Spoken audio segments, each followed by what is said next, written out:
Welcome back to another episode of the Six Figure Creative Podcast. I am your host, Brian Hood, here in, where am I? In Prague, Czech Republic today, with my terrible lighting and terrible microphone yet again. And for those who are watching on YouTube and wondering why I don't have a tripod for my microphone, is because I forgot it and left it at home. So lesson learned the hard way, to have checklist upon checklist upon checklist for travel before you leave your country.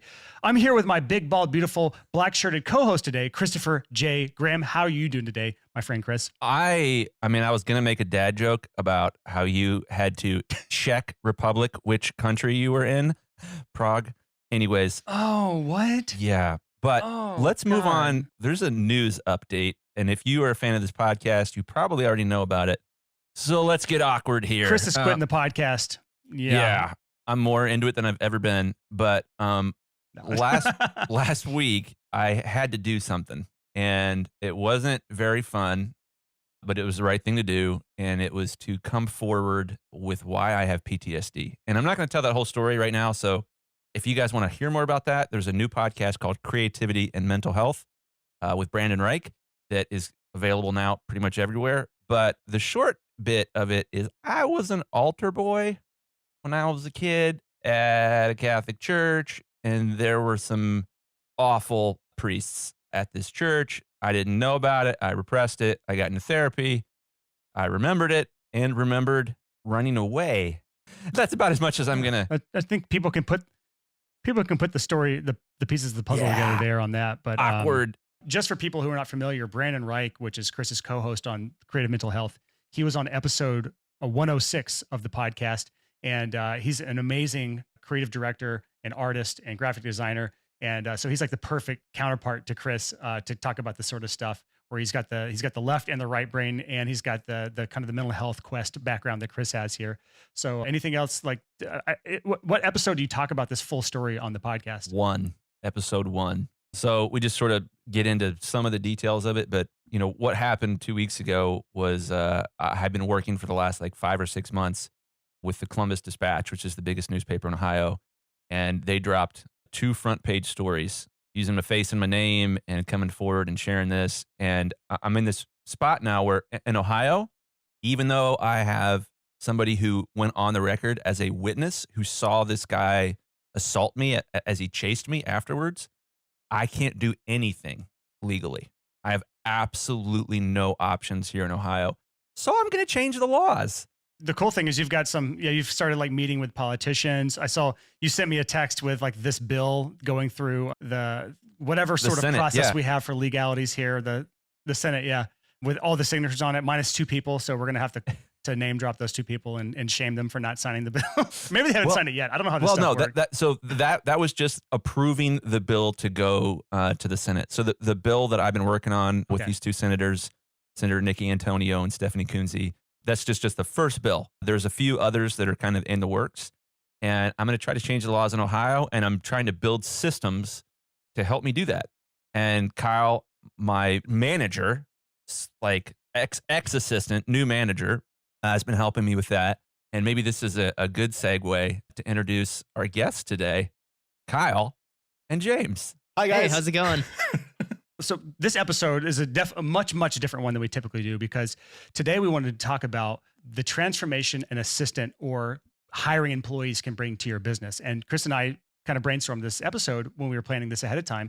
And we thought, what better sort of people to bring on the podcast to talk about this than our own assistants? Now, Chris has upgraded his term assistant to manager for Kyle, and I could do the same for James, but in a small company, I don't think titles really matter. James basically runs a 6-figure home studio and 6-figure creative. So he's my co-leader. I'm going to say co-leader, my president of my company here. No, he's our assistant. Like, they're our one employee. Like, they're the one people we have hired for us, and they take so much off of our shoulders so that we can work on a lot of other parts of the business. And I think no matter where you are in your business, some of the things that we talk about today can be helpful and useful to getting some of those things off of your back that every business owner has. Whatever it is, you can start to implement, take away some of those things. So in this episode, we're going to talk about everything from finding assistants, setting expectations with assistant. We're going to talk about working with them with systems and processes, and then even talking about delegating things to them. And it's going to be even better because we're going to have our assistants here to talk to you directly so that you can hear what we think we are saying. And then they're going to tell you exactly what it's like from the receiving end as the assistant. So this should be a fun episode to do today. So thank you guys for being good sports and coming on here, being interviewed for the podcast today.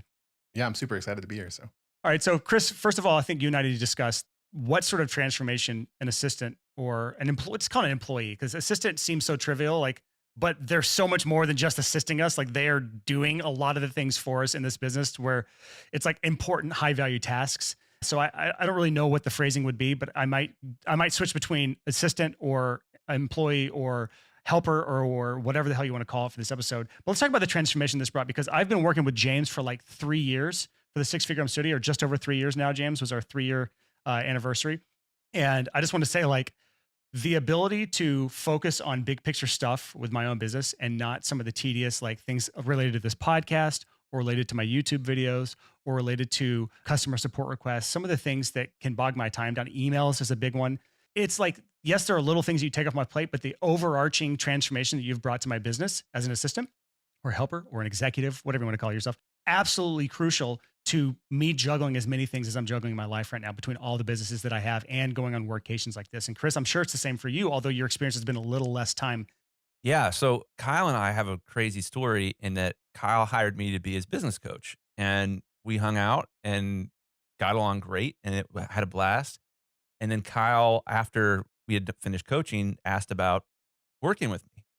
And I think the word you used, Kyle, was like apprentice or something, but I said, no, you're hired.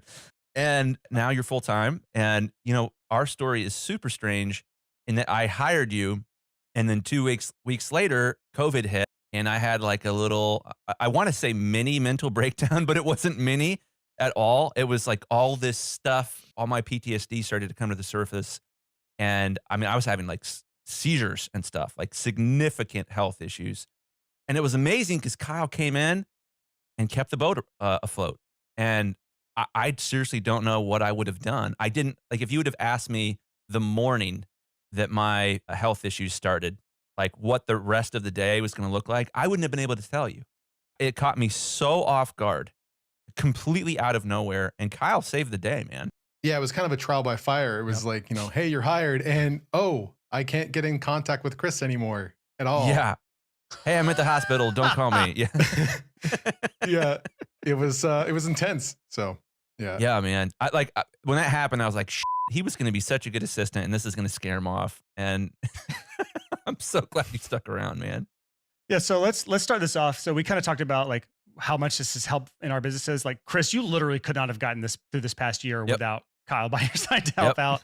And James, you've become such a dependable person to where like, not only do you do things well, but I know you're going to do things. I'm so confident that you will do things on time in the right way that I don't think I ever really check in on you. I just know you're doing things in my business. And then the few times that I do go check in on you, they're all done and they're done correctly and they're done on time. So I think one of the things that's tricky, we just have to put this out there, is personally, and I think a lot of people feel the same way, I hate the term assistant.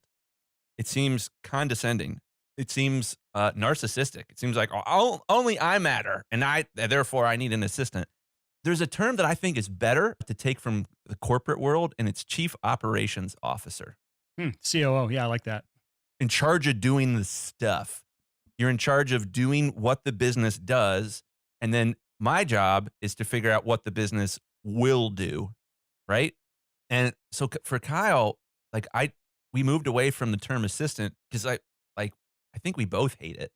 But now I just call him my manager, but like the official term has got to be Chief Operations Officer. That's what you're doing, is you're running the business without me most of the time. And it's so scary when you're starting to think about, do I need someone to help me? Do I need a manager or an assistant or a CEO or whatever it happens to be? And when you start trying to figure out when you should make that jump, it's really tricky because I think what most people do is they're like, well, I'll hire my cousin and pay her minimum wage. That is not, you don't go to Walmart to find someone to help you run your business. You don't, and when I say Walmart, I mean, you don't just get the cheapest option. You don't just say, this person will be good enough. Because what happens with that is you hire somebody and all of a sudden you're like, well, you didn't do that right. I have a checklist for you. You didn't use the checklist. Okay. You're not here, but you said you'd be here. Like you have all these flaky issues. And having an assistant, if that's the word you want to use, freaking stinks when you've set the bar that low. And I think for Brian and I, one of the best parts of the podcast has been how many people we've met that allowed us to, like, I don't think I ever would have met Kyle. I don't think we ever would have had the relationship that we have if Kyle didn't get to like encounter us on the podcast first. And what was so cool about that is when we finally started working together, it wasn't like I had to be, hey, here's my priorities and here's what I think is important and here's how I like to run a business. Kyle already knew all that stuff.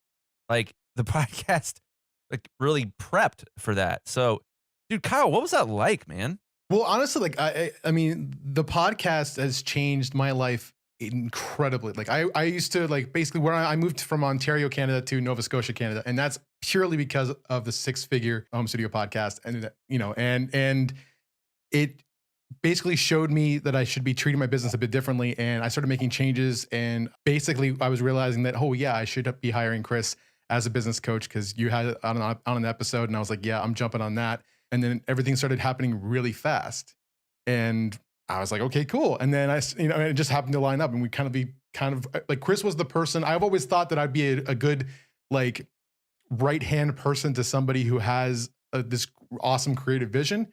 And when I met Chris and we started going through business coaching stuff, I was like, yep, I need to work for him or with him or I need to be around him of some way. And then that conversation happened, and then you're like, oh, yep, let's start working together. And I was super stoked about that. So, and obviously I still am. So Chris and I have this really unfair resource at our disposal for hiring, which is this podcast, because we have some people listening to it. We have people in our community, people on our mailing list that consume our content.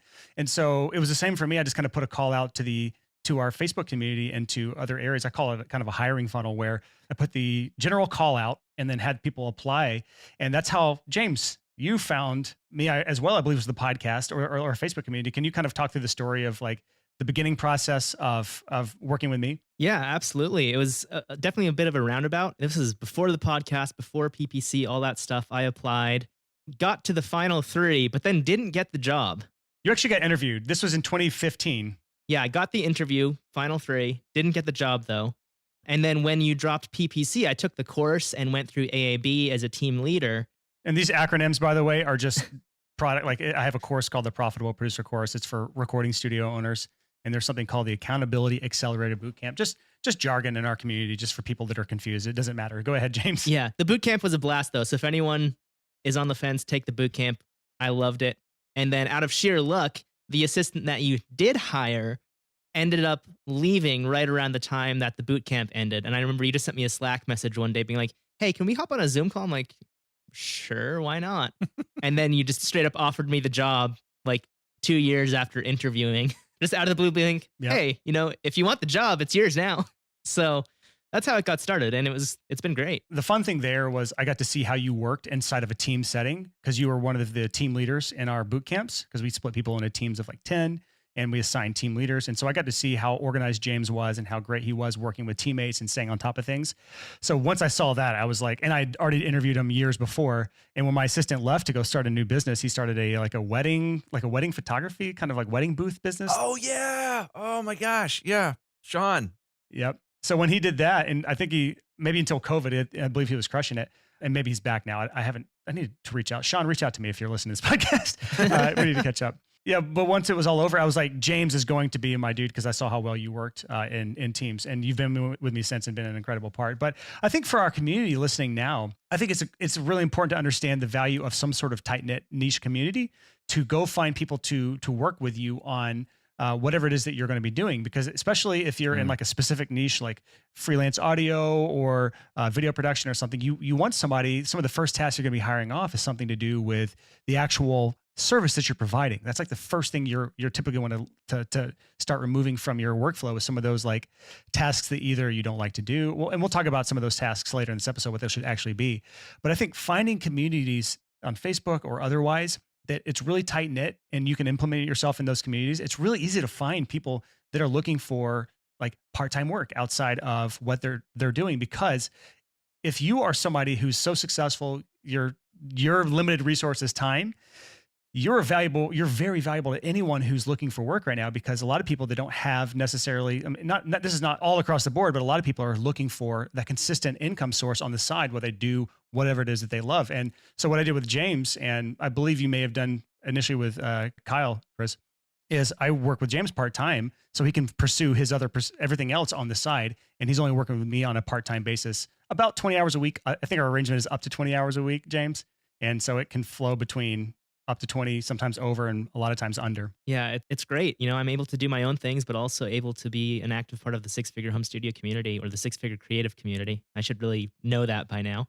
It's enjoyable, and it still gives me the freedom to do what I want.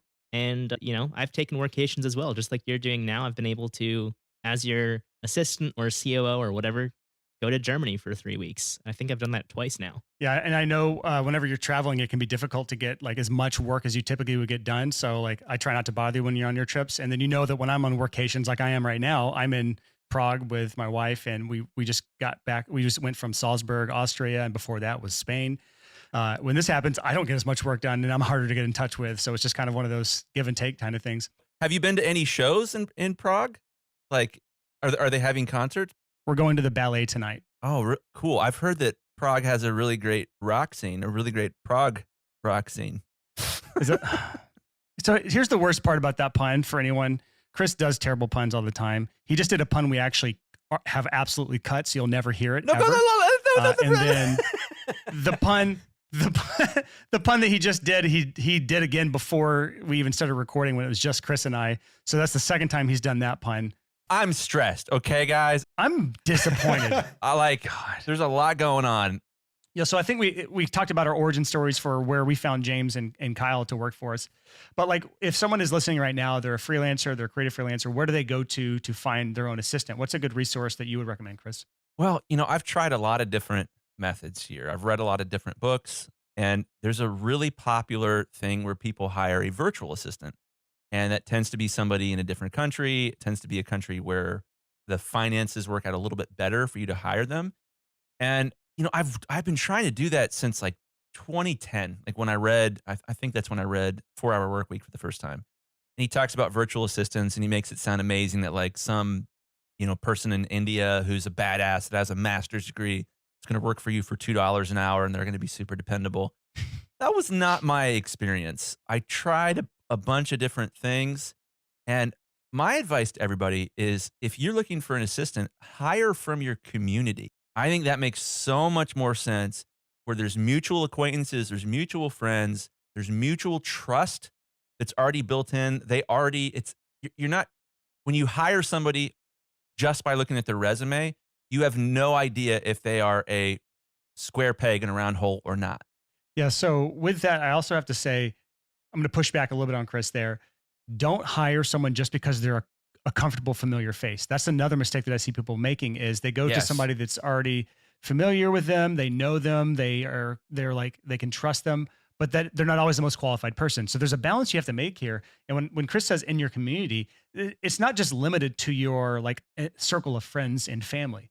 There are so many online communities that are dedicated to specific niches that can to fulfill different purposes. If you're looking for like an administrative assistant type person, there are communities for that, dedicated to that specific subject. If you're looking for someone in video or audio or design, there are communities for that sort of thing. And if you're not already plugged into those communities, it's a good time to start doing that. And also, don't be afraid to just go to those communities when you need to hire somebody too. Because I know if someone's coming to the six-figure like home studio community, which is the name of our community, at least right now, and is genuinely looking to hire somebody and literally pour money into our community members in some way, shape, or form, I'm all for that, as long as it's a good opportunity, not some sort of scam or some sort of like bottom dollar offer. If it's somebody that's genuinely adding value to our community in that way, I'm going to allow it, at least the way we run our community. And a lot of other communities are the same way. So when I hired James, I actually set up a whole filtering process that I think is worth talking about just briefly for a second, because it was kind of clever, where I was, you know, I could promote in all these areas that I wouldn't have normally promoted, in message boards, forums, Facebook communities,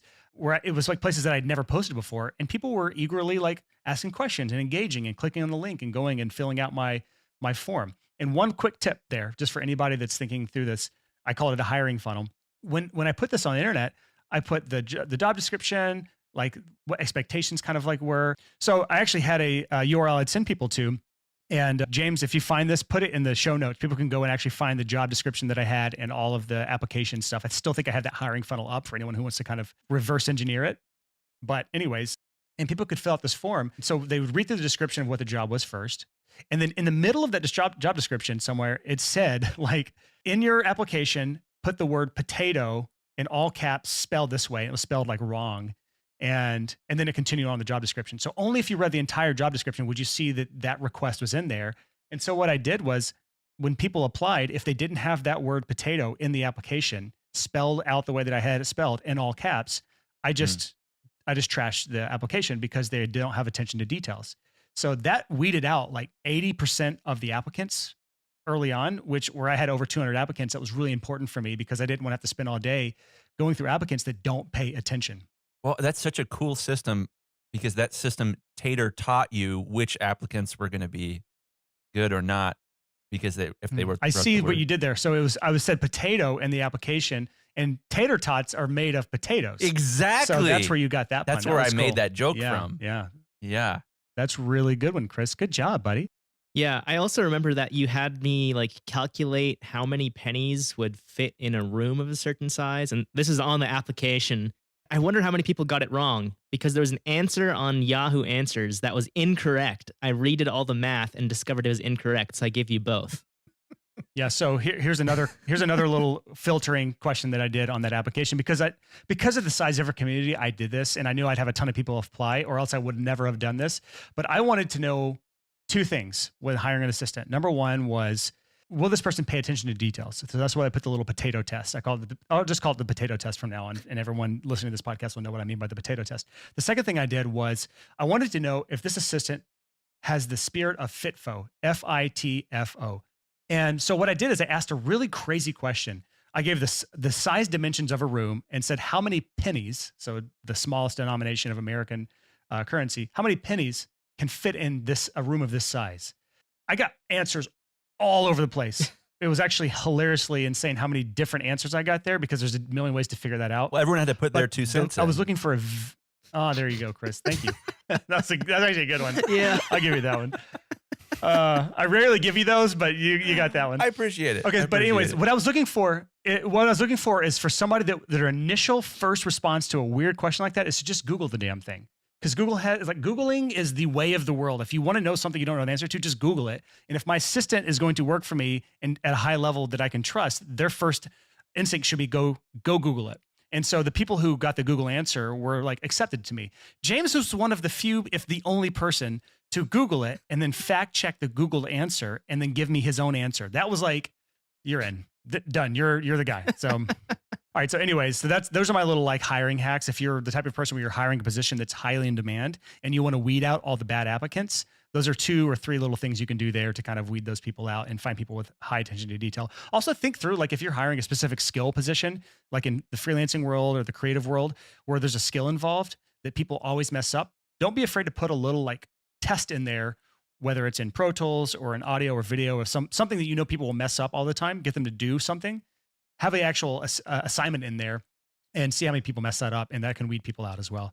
So I think the next thing we should move to, Chris, is setting expectations. When you hire somebody, setting expectations ahead of time so that your assistant knows what they will be doing and you will be knowing what the assistant will be doing and that you're on the same page. And judging by the way your relationship started out, Chris and Kyle. We're really good at this. I set really clear expectations. Yeah, you start that off, Chris, and then me and James will talk through kind of what we did in the beginning. Yeah. So it was funny. Like when I first hired Kyle, I'd come up with a software product. And, most of the people that listen to our podcast come from a recording studio background. They're that sort of wing of creatives. And I had built this app called Bounce Butler. And for long story short, it took me a really long time. People that work in recording studios all over the world use it. It was a big hit, but I finished it. And right as I finished it, I hired Kyle and put this app out in the world. I was like, Kyle, we're going to need to be dealing with tech support and we need to figure out how to do updates together. And I need you to learn how to do some of this scripting so that you can add features. And then we did all that. And then a whole bunch of other random stuff. But dude, Kyle, you tell me, like, what was that experience like as far as expectations I set and then didn't even come close to? And then be as brutal as you can, Kyle. I want you to just lay it on them so that people can know if there's tension there, especially at the beginning, people know what that's like, because when you don't set proper expectations with an assistant, it can be really frustrating and scary for them. Yeah, it was definitely terrifying. I was terrified for the good first little while there. And again, yeah, it was kind of trial by fire again. And I just had to keep, we had some ideas. Okay, we're going to try this. And then, oh, this doesn't work. I have to do this as well. Okay, cool. And my job description just kind of got bigger and bigger and bigger as we started to, figure things out. And I'd be like, hey, should I be taking care of this? And then Chris would be like, yep, you should probably do that. Yep. I'm like, all right, cool. Let's do that. And it kind of just became this like back and forth fluid dynamic thing. And we just sort of developed my job description over time. And I think it's still in flux. It's still kind of. Yeah, absolutely.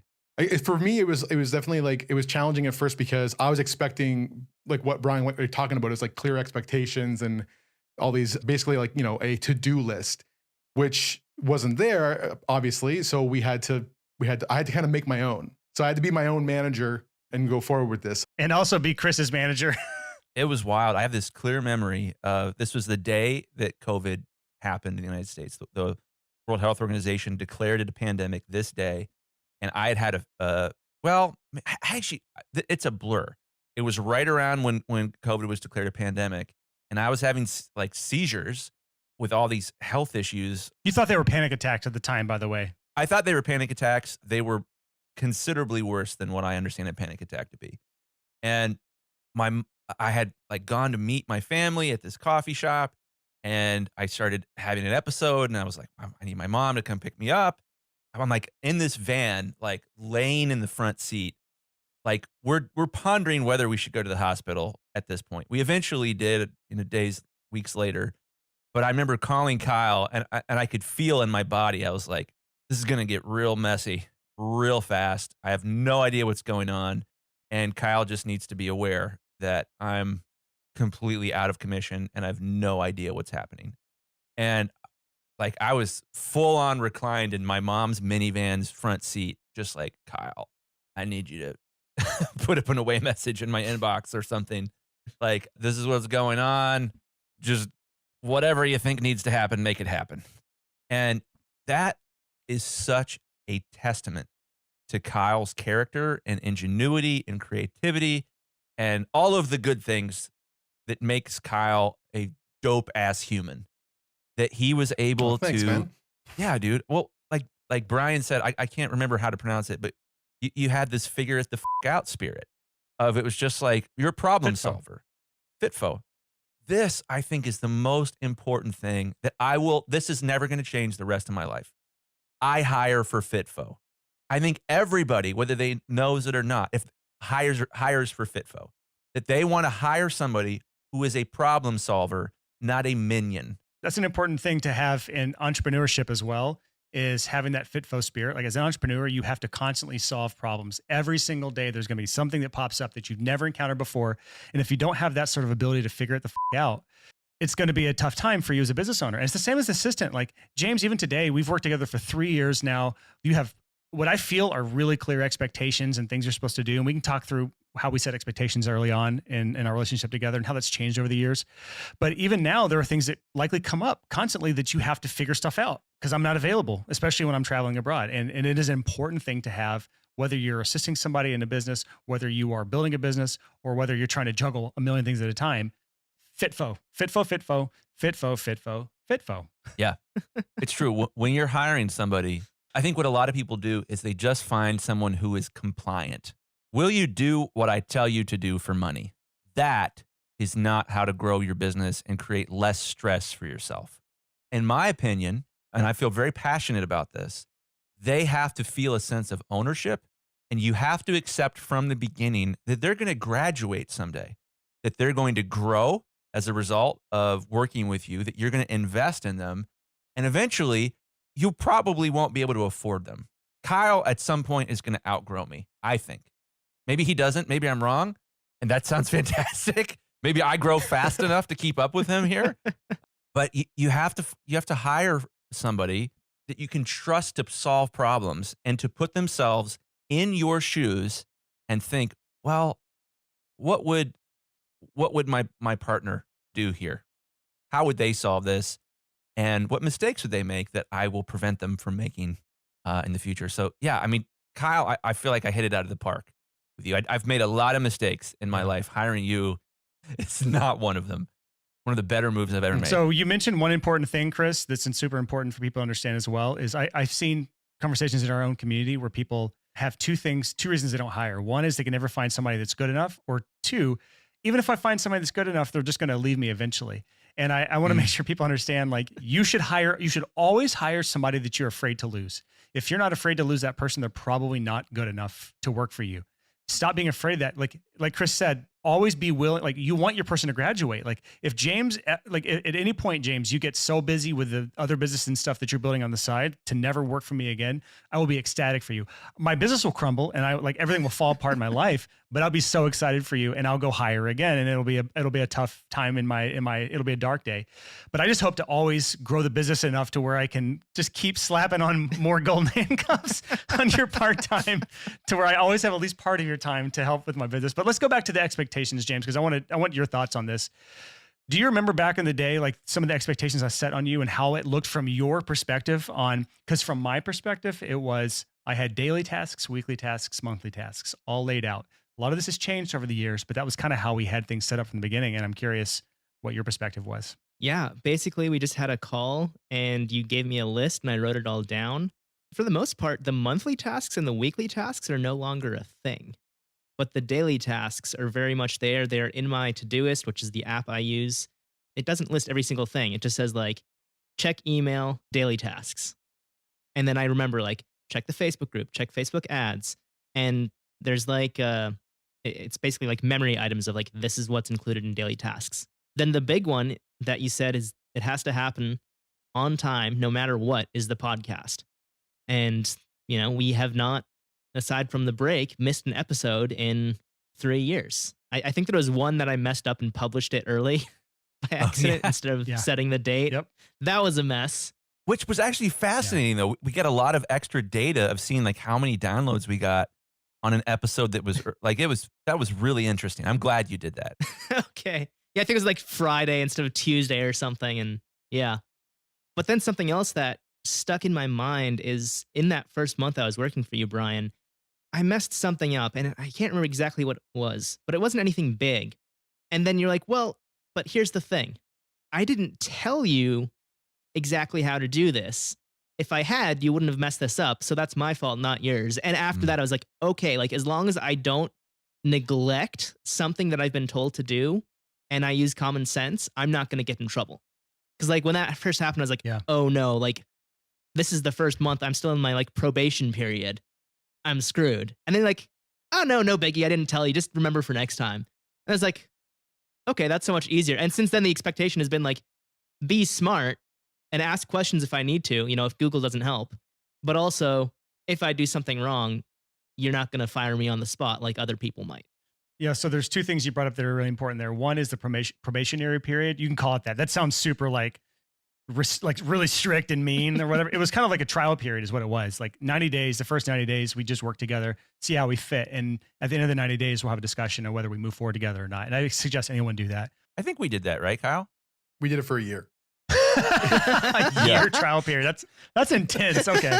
All right. That's a different thing altogether. But the other thing that you mentioned, James, is being able to, like, this is really important if you're hiring somebody, is to take ownership of the mistakes. And this goes back to one of the reasons people don't hire is they're afraid that they're never going to do it as good as I can do it. And I'll tell you right now, they won't. They will not do it as good as you do it until you show them how to do it as good as you do it. And if they don't do it as good as you, it's your fault as the business owner. And that's basically what James just summed up there is James did something in the wrong way. And my response wasn't, oh my God, you idiot. I could have done that myself. Why did I even hire James? I could have just done this and not had this thing up. No. And instead I said, okay, that was my bad for not showing you the proper way to do it. Let me work with you on like training you on this. And I'm going to take ownership and say, this is my fault. And that's the correct thing. It's always your fault as a business owner if something doesn't get done the way you want it to be done. And even today, when we have new processes we're working on, this just happened with something we started recently working on related to YouTube. is now I'll go through the process myself. I'll bullet point it in like Evernote or something really like casual. And then I'll send it to James for him to try out. And then we'll discuss whether or not things need to be changed or adjusted. And then I kind of let James just take it from there and build the process out on his own time. And that seemed to work out. I don't know. You tell me your perspective, James. Yeah. I mean, that process, to be honest, is so simple that I just use the Evernote when I go through it. For like the podcast stuff, I go through, it's an app called Process Street and like automates stuff and makes a WordPress post for me and all kinds of stuff.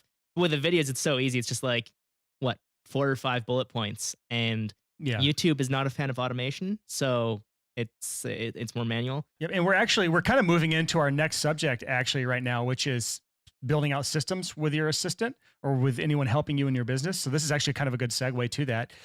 I don't want to talk too long in this because here's my thesis on systems. Make bullet points and work off of bullet points in a spreadsheet or a notepad, and don't do anything else until you've done that for a while. Chris, Graham, and Kyle, you guys might have a different approach because I know you guys, if anything, I will like scald you on overbuilding before you've tested, because we did this for our own podcast when we started building out stuff for the guest processes or whatever. But I like to keep it simple and work through the process manually a few times, and then we can start doing more and more complex stuff. And James, you mentioned something we use called Process Street, which is just an elaborate process app that allows you to go from like item to item to item, and you have instructions built in. It's like this really beautiful process system, and that you can also automate things. It's way extreme if you're just starting out. So don't even start with that. Don't even Google it. James, don't even put it in the show notes. That's how far I want people to stay away from that right now. Instead, just build out bullet points and then go from there and make it expand. You can always add more, but if you start overbuilding the beginning, you're going to waste a lot of time. And Chris wants so bad to say something right now. So go ahead, Chris. Please edit out that really weird laugh I just did. I don't know what that was. That was so awkward. No, that's staying. That's staying. Executive override. COO says it stays. So what I recommend that people do, and what Kyle and I often do, is we use a form builder. Just any form builder software will work. Probably the easiest free one is Google Forms. And building out a process using some sort of form builder software. We love Gravity Forms because it integrates with all the websites that we build in WordPress and allows That's us only to, WordPress, by the way. So Right. if you're not on WordPress, it doesn't work. when you're building systems, I think there's 2 main types of systems. There's things that remind you or someone else what to do and in what order. And there's other fancier types of systems that Kyle and I are obsessed with called automations. And that means, hey, when I do this, this thing should automatically happen. Kyle and I are obsessed with automation. And there's some stuff I need to unpack here. And I think that this relates heavily to our conversation about an assistant as well. My trauma makes it terrifying for me to be in charge of other people because I associate power with the pedophile priest. And that makes it difficult for me to manage because I don't want to tell anybody, hey, you need to do it like this or blah, blah, blah, blah. But at the same time, I also don't feel safe unless I have some level of control. And a lot of my trauma, I'm through this, but a lot of my trauma, and that was touching all my friendships, my family and all this, was I didn't feel like anyone would be safe unless I was in control. So for me, building systems was a little bit of a coping mechanism. I had all these systems of like my kids and like, hey, if this happens, then you're going to have to do this. And, there was just all this stupid controlling stuff that came out with me. And it was weird because in my personal life, I was pretty controlling. But in my professional life, I was terrified to have like an official like authority structure. And that was something that Kyle has been just really easy to work through with. Like you have been like, the worst thing you can possibly have is a traumatized boss, right? That usually plays out in really, really ugly, like, this is all your fault, like freaking out. And I think, Kyle, you've been so helpful to help me sort of work into like, oh, I should set clearer expectations and I should tell you to do this one thing and I should adjust your priorities. But, all those things are so complicated for me emotionally. So I think where we are trying to grow as a team is finding a system that helps us organize the relationship of what is this thing that we're doing where we're working together. So Kyle, when you think about systems and when you think about our working relationship, how have systems played a role in that? How has that kept the train on the track? I kind of think of our systems as like I have like a two camps. I have the automation stuff, but I also have like the policies and procedures so that I know like how to do things in the future. And also, but when we're building our systems, I try to think of it like, okay, what if I'm not the one running this, 10 months from now, a year from now? I need to make a system that is, or a policy and procedure that works for any person that you eventually hire down the road. And that's where my mindset is with all the stuff that we build and we work together, that it's like, no, it needs to be clear so that in the future it's easy. And it also helps me remember when I have to go back and do something that I haven't done in a while. I can be like, oh yeah, I have a policy and procedure for this, and it keeps things clear, right? And I think that's what's really important. So Absolutely. When you have a system that relies on anyone's memory, it is going to explode in a fiery ball of hellfire and poop. And it's just going to be everywhere. Poop and burning. It's just going to be on everything. You cannot use There's memory. such a disgusting imagery. Why can you just choose a glitter bomb? A glitter bomb. Yeah. A hellfire of poop and glitter. I was just going to. It's like a when you have a system that is based on anyone's memory, it is like a giant glitter bomb full of poop and hellfire, and it just goes everywhere. It's awful. So you have to build out processes, even if that's just like Brian said, a freaking notepad that you've written out stuff. You have to store the information in a shared location. And I think what a lot of people do is they only store it in their brain. Then they think they've communicated it well to their assistant. Then they think their assistant remembers it. He hasn't, she hasn't. And then they think everything will go great. It won't. So you have to have a shared repository of knowledge to have a relationship like this. And I think, man, just to talk a little bit about communication as a whole there. So those are called, in the general business world, they're called, and this sounds super nerdy and boring, but I still want to get the point across, standard operating procedures. If you read the book, The E-Myth Revisited, they talk about this a lot. It's a really important part about becoming a business owner versus someone who just has a job that they built for themselves. If you want to be a business owner, you need to have these sorts of things in place, because when it comes to hiring, Kyle's not going to be in the same position for the rest of his life. James is not going to be in this position for the rest of his life. Somebody will have to step into that role at some point, whether it is an app that's automating things or whether it's another human taking on some of those responsibilities. You don't have to have to retrain every single person to learn every single thing that it is you do in your business, or that your assistant should be doing in their business. You need to standardize it, meaning that every time X happens, then you should do Y. Every time A happens, you should do B. You should have to standardize it first and then document the process for it, which can be as simple as bullet points, which is what I pointed out. I just have bullet points for some of our processes.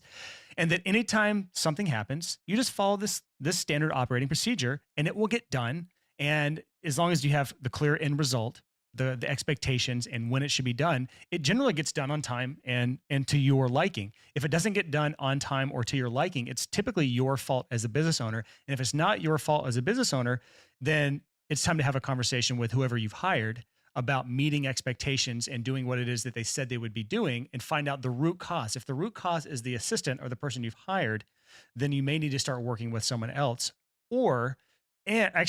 and look to yourself for hiring the wrong person in the first place, because that's actually the true root cause, is why did you hire the wrong person for this job? So it always comes back to you as the business owner.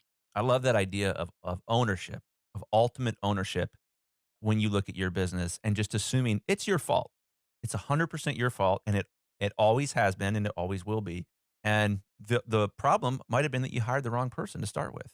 That's not their fault, and it's not an excuse for you to treat them like garbage either. So yeah, I love this stuff, man. Yep. This is, as you're talking about the E-Myth Revisited, I'm thinking about that book and how much I learned from that early on in my career as an entrepreneur. The second business book I read, it blew my mind. And every time I hear people talk about it, I like want to hug the book. Like it's like a teddy bear, like a business teddy bear for me, of like, I learned so much about systems. I learned so much about process. I learned so much about imagining what it would be like to not be a one-man shop, to actually be efficient. I don't feel the same way about the book. It's like, it's a pretty good book. It's not one that I'm going to hug or like hold or love, but I do like the mental shift you make when you read through that book and you start thinking about, am I just going to be a freelancer for the rest of my life, or am I going to think bigger? And if you just want to be the freelancer, I don't want to knock anybody for that. But I do, even if you just want to be the freelancer for the rest of your life, which is perfectly okay, I still think it's a good mindset shift to have so that you're not sticking with just the freelancing route the rest of your life only out of ignorance. You have the mental knowledge of what it looks like to start hiring people underneath you and building a team, even if it's a part-time team for small tasks that you don't like to do or can't do or whatever. Again, we'll talk about those tasks, I think, next. But I think you need to make that decision from an informed standpoint, not an ignorant standpoint. I can't say for people to make a decision without having all of the information at their fingertips. So read the E-Myth Revisited, understand what it's like to be a business owner, an entrepreneur, someone who has a team. And then you can say, knowing all this, if that's still not appealing to me and I just want to be the person in the trenches every day doing the freelance work without ever hiring anyone, that's okay too. But at least you've made the decision from an informed standpoint. Absolutely. And I think I want to bring this part of our podcast home before we go in the final stretch here. This is so personal. This is not business knowledge or book smarts or whatever. Guys, when my health stuff started to happen, I was not sure I was going to make it.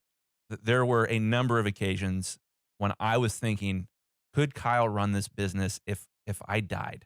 How would that impact my family? What can I do to set him up for a win? Like, it was really, really, really fucking scary. Thank God. Yeah, I remember the time that you woke up. We were on a call for the podcast. It was like 1:30 p.m., maybe 2:30 p.m. your time. You were in a bathrobe with like a 5 o'clock shadow beard, covered in baby oil. Just like I'm just kidding. There was no baby oil. No. Yeah, but that was like the lowest I had seen you ever in my life. It got bad.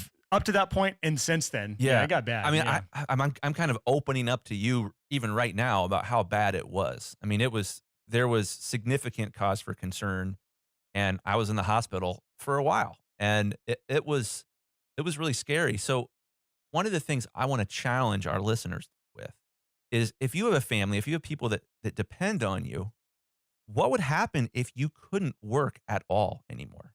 If you're a one-man shop, the answer is pretty simple: bankruptcy. If you are building a team and if you are investing in people, then at least there's a potential for the business to continue without you, at least even for a period of time, to help other people transition and to help you transition. This last year, I have not made so little money in such a long time because I had 2 full-time jobs. I had my own health and I had my business. And frankly, the health thing was a lot more than a full-time job. It was like 10 hours a day, do the work and get healthy and figure out what's going on and wrestle with this.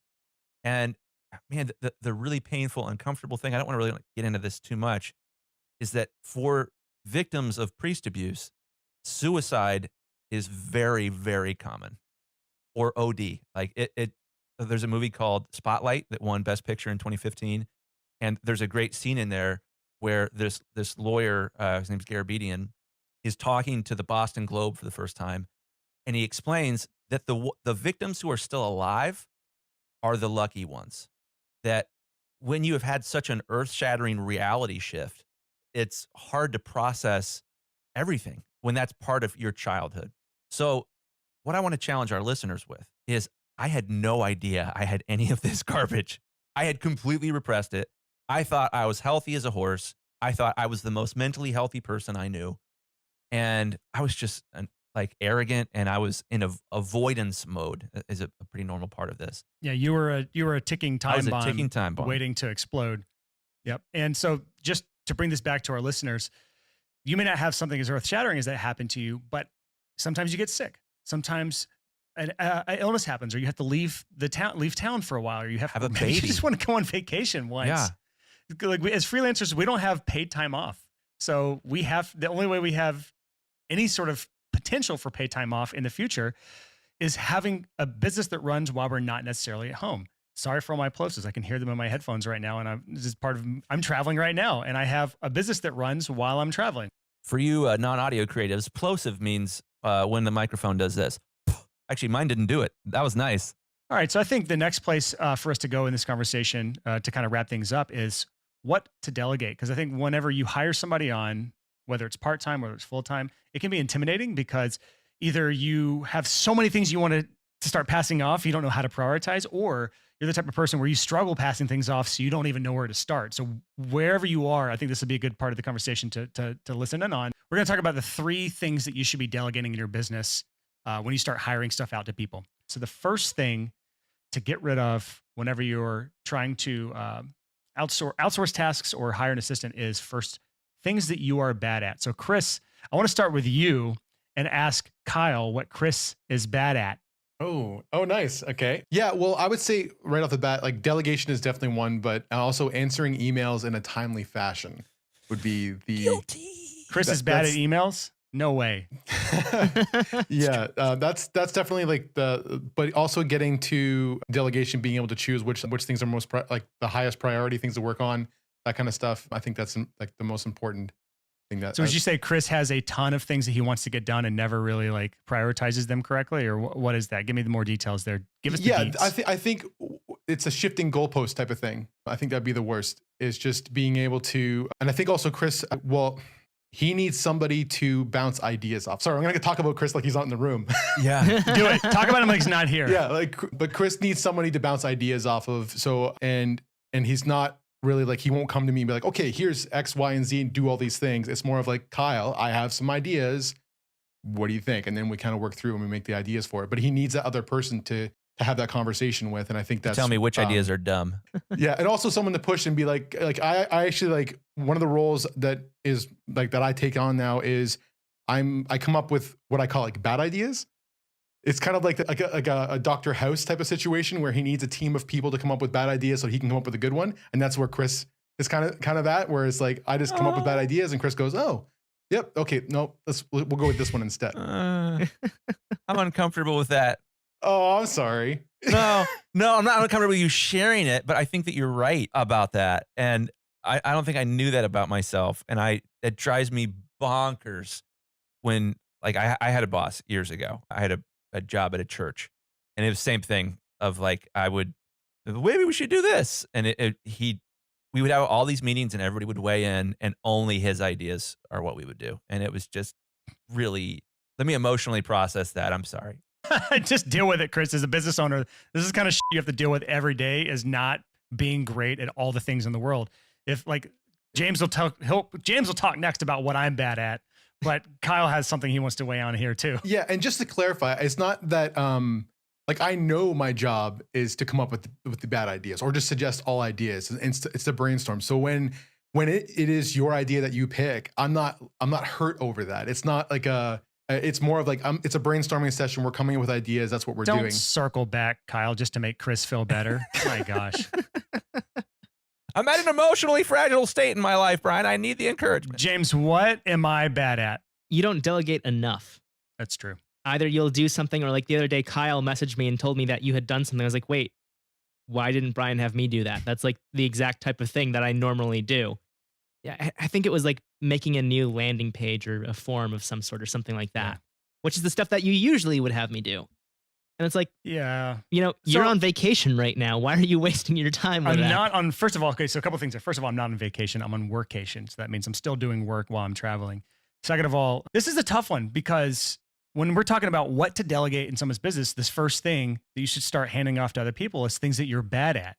If you're bad at delegation, it's really hard to hand that off to somebody. How do you hand off delegation to someone else? So I think just by default, let's just pretend that most people are going to struggle with this. So the only thing you can do is start fighting against it and be a little bit better each day at this one thing, because this is literally the only thing you can't really delegate is delegation. James, go ahead. I have an idea for that, which is just make a list of everything that you need to get done and like post that somewhere where your assistant can see it, so they can see like, hey, this is something I should do because I can do this. I know how to do it.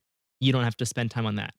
Well, so I have a whole like Trello board, a Kanban board of like everything that I'm working on. So I'll just add you to that, James, and maybe you can take some of those things off my plate. Perfect. So that's the first area to focus on, things that you're bad at. And so I'll go ahead and say one that James handles that I'm terrible at, and that is emails. I will not reply to emails most of the time. I am so bad at it because this is something that Chris alluded to earlier. I avoid things when I get overwhelmed.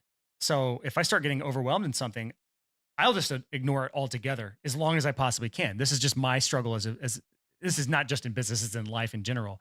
But so if I'm getting so many emails that I get overwhelmed, instead of tackling those emails, I'll just ignore them altogether. And so like multiple times in my life, I've done something, this is before I hired an assistant.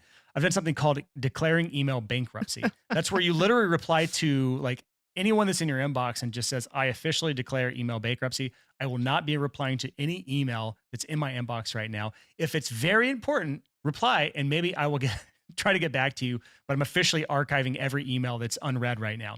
And so I've done that multiple times in my life. And now James that's one of his daily tasks, is answering all my emails or replying or trying to assign some to me, which even in my assigned emails, I haven't even got back to all those yet. There's like 250 in there. Yeah. It makes me feel so much better. Kyle, are you getting like a cathartic, like, oh, thank God he's not the only one that does that? Like that's, Yeah. I'm exactly in that spot. And I think what's been really hard for me to transition over the past couple of years is I was like on it with Chris Graham Mastering, my first successful business. Man, I was all over the emails because I knew the faster you reply, the more sales that you close. And so I was just like laser fast, always got back to people constantly. And now I'm in this situation where I'm like, whoa, I'm getting like all these messages from people that listen to the podcast and all these messages from people that saw the front page news article. And there's just so much more vying for my attention. That is hard. It is not easy to figure that out. And I do the same thing too, Brian, I get overwhelmed and I'm like, I'm not even going to open my inbox because I know I'm just going to feel like a crap person when I open it and I see all these emails that I haven't responded to. And they're from people I care about, that I want to be friends with as well as work with. And it is so weird. And I think that's one of the things. This, everyone listening right now, use this as a time to just feel free from that sort of stuff. There's going to be times in your business where you feel overwhelmed, where you feel like you can't get it done. And so you avoid. The best thing I can say, and this is, again, coming from someone who is very imperfect with this, I don't have the perfect solution to this. If it's okay, there's a couple layers to this, but I've got to move on for time because I got to get to the opera tonight. Oh my God. Can you repeat that? That was the stupidest thing you've ever said on this podcast. Really? Okay, we're going to see Sleeping Beauty at the State Opera House here in Prague. Is that the stupidest thing you've ever heard on the podcast tonight? I didn't think so. I'm going to double down and say yes. Wow. I love it. Seems very intolerant of you. I'm just kidding. I mean, it was like you said, well, we have to end this podcast because I have to go to the yacht club and play croquet while eating caviar. Yeah. Well, anyways, so going back on this, the only thing I can say, and there's multiple layers to this, is it's okay if you just be better tomorrow. Just like give yourself some grace and reply to the next email you get, or whatever that thing is that you just have this long backlist of things. Like it's okay to declare email bankruptcy or just ignore those things as long as they aren't holding your business back. If it's holding your business back, it's time to start tackling some of those things that are backlogged. But for the most part, the reason I hired James is to take some of this off my plate because a lot of these things are things that James can handle, not things that I should be handling. And this is really important. And honestly, it's kind of a 1-2 punch, which goes to our second thing to delegate. It's things I don't like doing either. If it's an email, like helping someone recover a password or helping someone answer a question that's an FAQ, frequently asked questions, that we have like something we can copy and paste or a template we can send them. I hate doing that because there's nothing fun to just load up a template and send it to somebody. It's a slog. So this is where we start looking to, like, if there are things that you avoid, those things that are piling up, that's a really good sign that you're either bad at it or, number two, you hate to do it. So these are the things you got to get off your plate, so that these are not the things that are weighing you down mentally and emotionally. Because I'll tell you right now, if I didn't have James in my inbox every day, looking at it, monitoring it, answering the things that need to be answered, or passing off the things to me that need to be passed off, it would be an emotional and a mental burden on me every single day. And so James handling that every single day is a huge stress relief that allows me to focus on big picture stuff, be the CEO of my business, look where it's going to be in the future, not being bogged down by stuff that's someone else's agenda on my life and my business. That's an email, that's an inbox. So that's the first thing to go for me. So those are the first two things to delegate. Number one, things you're bad at. Number two, things that you hate to do. And a lot of those times, those are one and the same in a lot of things. But I think we should move to number three now, which is things below your desired hourly income. So it could be things that you love to do. It could be things that you're really good at, but it's things that are below your desired hourly income. And your desired hourly income can be any number. Like for some people, it might be $50 an hour, which is the least I could say you should be looking to earn if you want to make $100,000 a year. Because at a full-time 40-hour a week, around $50 an hour is what you need to make to earn six figures a year. But for some people, like for me, it's in the hundreds an hour. So like if I'm not getting paid hundreds an hour, I shouldn't be doing it. If it's not something that's earning my business hundreds an hour, then I shouldn't be doing it. And that's because I've leveraged my time so much that my time is incredibly valuable to me. And for you, it could be $20 an hour. It could be $25 an hour. There's no, like you get to set this rate. But whenever you know what that number is in your business, that definitive number, then you start looking to those daily tasks that you're doing yourself, which James did for me. He just said like, why are you doing this? I could have done this for you. He looked at this task and says, is this going to earn me X per hour? If not, I should not be doing it. It is a thing that I can pass to someone else to do.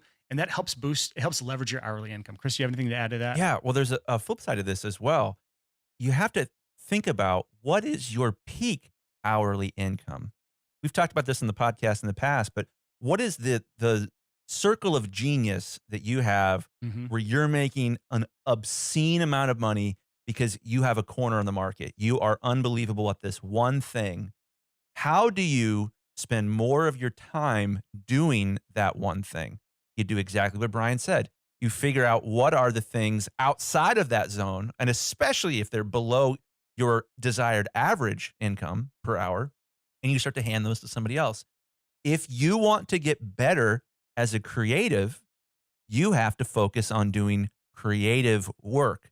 And in order to do that, you have to delegate other stuff to other people. And eventually, you're going to have to delegate some of your creative work to somebody else because it's not in your circle of genius. Yeah. So honestly, there's like two areas. There's the left brain stuff, which is like the super analytical, like strategic, step-by-step kind of things that are not creative at all. And those are honestly the first things that should be going in your business. That's what I did from a mixing business where I was mixing and mastering music, and every single step in the process that wasn't creative, I built a whole step-by-step process. I created a tutorial video and I passed it off to an assistant and I paid him $30 an hour.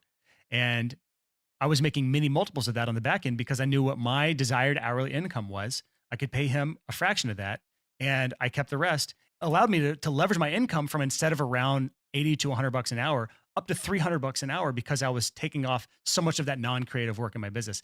And then now that meant my average hourly income, my desired hourly income was $200 to $300 an hour, which meant now anything below that number should be passed off. And that means there's some certain creative tasks that can be passed off to somebody. And you want to talk about, can you find somebody for 90 to $100 an hour that can do high quality work in the creative world, in my world? Absolutely. So that's the power of when you start leveraging your income. You have more money to pass off to people for those more creative tasks or the higher, more difficult tasks to do. So that's where you start really skyrocketing your income. So we're kind of going off in the weeds here, but that's the third thing is hiring off things that are below your desired hourly income. So just to wrap all this up, the three things were, number one, things that you're bad at, or another way of saying that is things that are outside of your circle of genius. Number two, things that you hate to do. Number three, things below your desired hourly income. Those are really the best places to start. And if you find two badasses like Kyle and James, send them our way or hire them, whichever you want to do.